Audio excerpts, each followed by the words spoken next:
Hello again, everyone, and welcome to another edition of RF Podlooza, a podcast by and for advertising people. Before we get started, we'd ask you to do us a simple favor. Please subscribe to our channel and like this video. Now, this week we travel to the city of Ann Arbor, Michigan, one of America's greatest college towns, and we meet with Jan Muleman, CEO and founder of the Regroup agency. Jan has been very prominent in the development of our industry over the last several decades. She has seen it all, from the mergers and acquisitions to spin-offs, clients' wins and losses, as well as the emergence of digital technology and its effect on our industry. We are very privileged to have Jan Muleman as our guest this week. So let's meet Jan.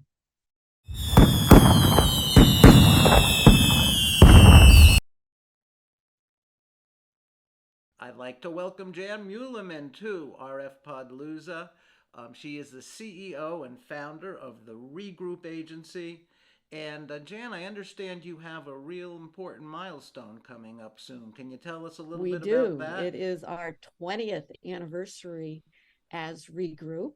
Regroup is actually the fourth generation of a company that I founded many, many years ago in 1974 and had the good fortune of gaining a little client that grew into a big client, grew the agency, determined that we had a lot going for us.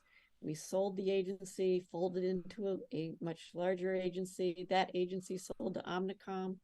Then we spun out of that agency and joined Fitch, which was an international design consultancy, and that sold and that sold and that sold.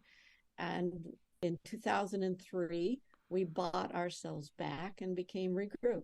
Well, that sounds like a history of the advertising industry over the last few decades, with all the M&As and spin-offs Yes. and client shifts.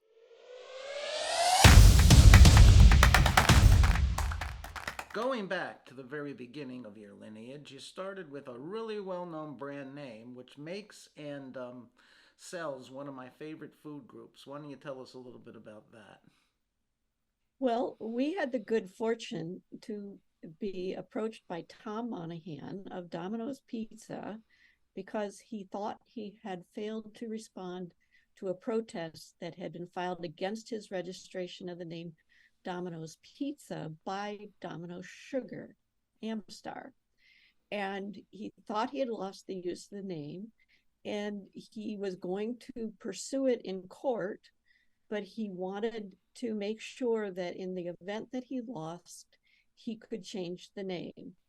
And in fact, 5 years later, when we were the agency of record for him, he lost in district court down in Atlanta, lost the use of the name. We actually switched out the inside graphics of the signs and the patches and the logos on the boxes to Pizza Dispatch, kept opening stores, and then when he won at appellate court, we switched it all back.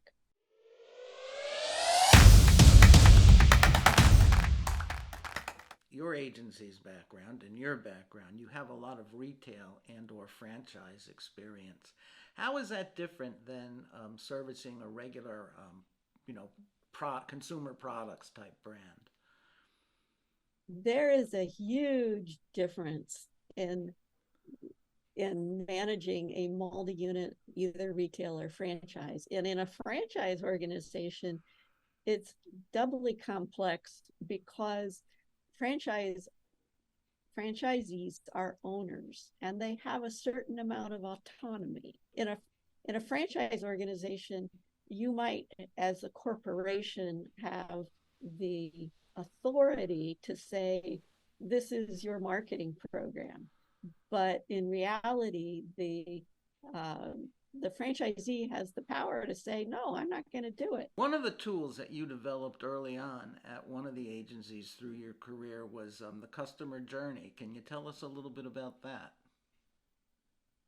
Sure. You know, when we first started, we came out, myself and my founding partner and many of our team members came out of the Ohio State Department of Industrial Design. We did not start out in advertising. We started out really holistically looking at what is the business problem? Where is this communication channel breaking down? What do we need to do? What are all the touch points that we need to cover? And at the time, we called it seamless communication, so that you were making sure that every touch point was delivering on the brand promise, delivering the customer experience that you wanted to have. And we were completely channel agnostic. That actually led us at the time into retail store design.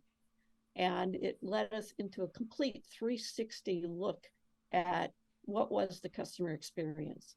And we were really pretty far ahead of where the advertising industry was at the time. So one of the things that impressed me about Regroup was that you have a really good, solid set of core values. So why don't we address that? Okay. Well, one of our key core values is people first. And by people first, it means a lot of different things. One is it means that for our employees, we are committed to providing an environment where we help them grow and achieve as much as they possibly can. For our clients, it is that we are working very collaboratively with them. We are partnering with them. And for their customers, their end users, it is that we are acknowledging that all people want to be treated with respect, and that how we deliver our communication to them has to be respectful at the same time that it is informative and persuasive. You know, I've run a couple of agencies, and one of the things that always troubled me is we did what I would call accordion staffing. You know, it would expand and contract depending upon clients. Now, I grew up in a really big agency where they hardly fired anyone. And, you know, there's an old adage in our industry, I forget who said it, maybe David Ogilvy, that each day all of our assets go in and out of the elevators. Yes. So obviously, when you lose a client, sometimes you have no choice but to let people go. But how do you feel about keeping that core group of people together? Well, we're really proud of the fact that we have Well, that's for great. a long time. And we have obviously added new team members as we've grown. And I would say sometimes we keep people to a fault, but that is the advantage of being independent. When you Sure. are independent, you write the checks and you get to decide, okay, we're going through a down period. Let's look and see how long do we think this is going to last? What are we going to do to get out of it? And then how can we manage? What are we willing to risk in order to keep the good people that we have together as a team? You know, that happens. Agencies go up and down all the time. Sure, yeah. We like being able to make those decisions ourselves. I've been in an environment where it was dictated to me, and it's not fun. I bet you that had something to do with a holding company. Yeah. They answer to the beat of Wall Street, and if you can't increase your profits Yeah. every year, which you know, maybe some years breaking even isn't a bad thing if you can keep your culture together.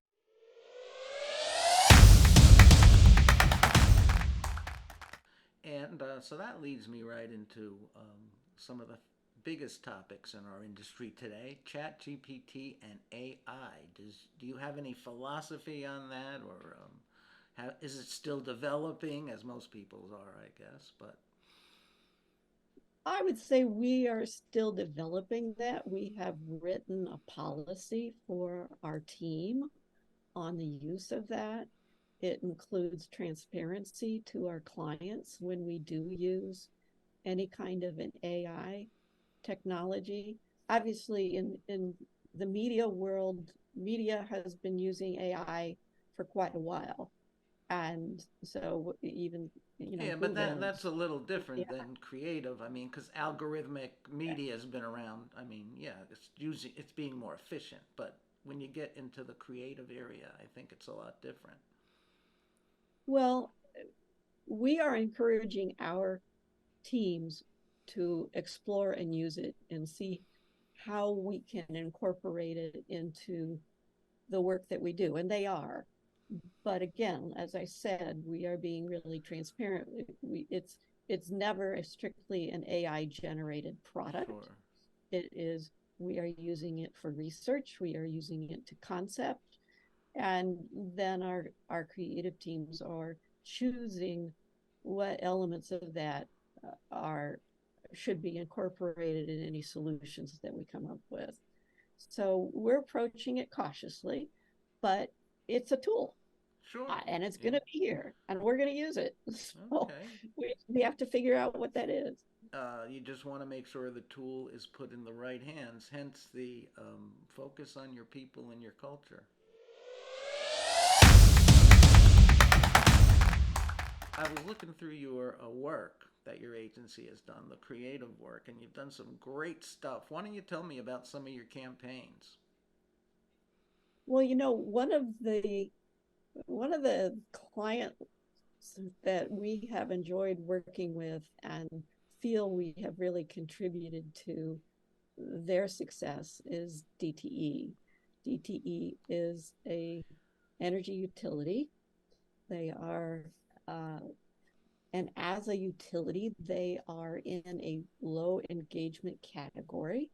And often you find that utilities don't do much in terms of marketing and advertising and talking on a regular basis to their customers. What we have found that people feel better about their energy company, their utility, when they have had communications from them. And that includes advertising. That's great. And there's a campaign that I saw for the University of Michigan, Wash Your Hands campaign, which featured some really pop art, I guess, for lack of a better term. Tell me about that one. That was done for the University of Michigan Health System, which is now called U of M Health or Michigan Medicine. And it was an internal campaign when they were trying to really raise their scores for safety.